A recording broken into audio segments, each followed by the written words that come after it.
तो climate change यानी जलवायु परिवर्तन नंबर 1, नंबर 2 संसाधनों की कमी, रिसोर्सेज स्कार्सिटी, संसाधनों की कमी, और तीसरा शहरीकरण। ये 3 बड़ी समस्याएं, अर्बनाइजेशन, ये 3 बड़ी समस्याएं हैं। इन्हें हल करने के लिए, यानी इन तीनों को हल करने के लिए हम उच्च प्रदर्शन भवन की संकल्पना पर काम कर रहे हैं। हाई परफॉर्मेंस बिल्डिंग बनाए जाने पर काम हो रहा है। तो हाई परफॉर्मेंस बिल्डिंग याद रखिएगा। अब आप कहेंगे सर ये हाई परफॉर्मेंस बिल्डिंग का मतलब क्या होता है? तो हाई परफॉर्मेंस बिल्डिंग का मतलब क्या हुआ? जो इमारतें अब बनाई जाएंगी, यानी जो बिल्डिंग सब बनाई जाएंगी, ये एनर्जी सेव करेंगी। यानी जैसे पहले जितना हमारे घर में बिजली का बिल आता था, समझिए अब उससे काफी कम आएगा। ऐसा बनाया जाएगा कैसे भाई? ऐसी बनाई जाएंगी सूरज की रोशनी डायरेक्ट आपके घर के अंदर आए, तो आपको जब तक सूर्य उगा हुआ है तब तक आपको बिजली जलाने की जरूरत नहीं। तो ऑब्वियस है। तो क्या है? ये इमारतें ऊर्जा बचत, एनर्जी सेविंग, प्लस पानी का संरक्षण, वाटर कंजर्वेशन, और तीसरा बदलते मौसम का सामना करने के लिए, यानी गर्मी का सामना करने के लिए डिजाइन की जाती हैं। यही चीज यहां पर लिखा हुआ। अब इसके मुख्य पहलू क्या क्या है, बस आपको यह ध्यान में रखना है। इसके मुख्य पहलू हैं, पहला इंटीग्रेटेड डिजाइन।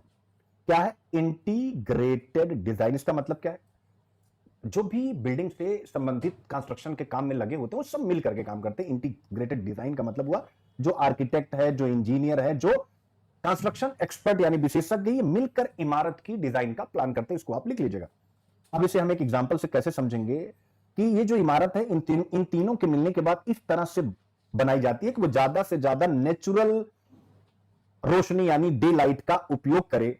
तो पहला ये हो गया। दूसरा, दीवारों प्लस छत में ऐसी सामग्री लगाई जाती है जो गर्मी को कंट्रोल कर ले, ग्लोबल वार्मिंग का समाधान। और तीसरा, डिजिटल मॉडलिंग की मदद से पहले यह देखा जाता है कि यह इमारत कितनी ऊर्जा बताएगी, यानी पहले कंप्यूटर पर मॉडल बना करके और फिर चेक किया जाता है कि भाई जो हम प्लान कर रहे हैं वो कितनी एनर्जी पहले के मुकाबले सेव करेगा। इसे बोलते हैं डिजिटल मॉडलिंग। ठीक है ना? सिंपल सी बात है, याद रखिएगा। तो ये सबसे इंपॉर्टेंट है इंटीग्रेटेड डिजाइन। दूसरा पॉइंट आता है मेरे प्यारे बच्चों, इसमें सस्टेनेबल मटेरियल्स यानी टिकाऊ सामग्री उपयोग की जाती है। आप कहेंगे सर ये टिकाऊ सामग्री क्या है? मेरे बच्चों ये ऐसी सामग्री का उपयोग करता है जो प्रदूषण कम फैलाती है और चलती बहुत लंबे समय तक है, माइलेज बहुत जबरदस्त है। लो कार्बन मटेरियल्स का इसमें इस्तेमाल होता है, लो कार्बन मटेरियल्स का, याद रखिएगा। तीसरा, इसमें एनर्जी एफिशिएंसी पर बहुत ज्यादा फोकस किया जाता है, यानी इमारत की का जो डायरेक्शन, उसकी दिशा और जो उसकी विंडो यानी खिड़की होती है उसका स्थान इस तरह से तय किया जाता है कि प्राकृतिक रोशनी आए और हवा का अधिकतम उपयोग हो सके, याद रखिएगा। आई होप आप समझ गए। इसके अलावा इसमें ऊर्जा बचाने वाले ऑटोमेटिक उपकरणों का भी इस्तेमाल किया जाता है, याद रखें। एग्जाम्पल के लिए इंफोसिस हैदराबाद में इसी प्रकार की बिल्डिंग बना चुका है। रेडियंट कूलिंग सिस्टम और ऑटोमेटेड लाइटनिंग का इस्तेमाल करता है जिससे बिजली की बचत होती है, और जल संरक्षण वाला मैंने आपको बता ही दिया।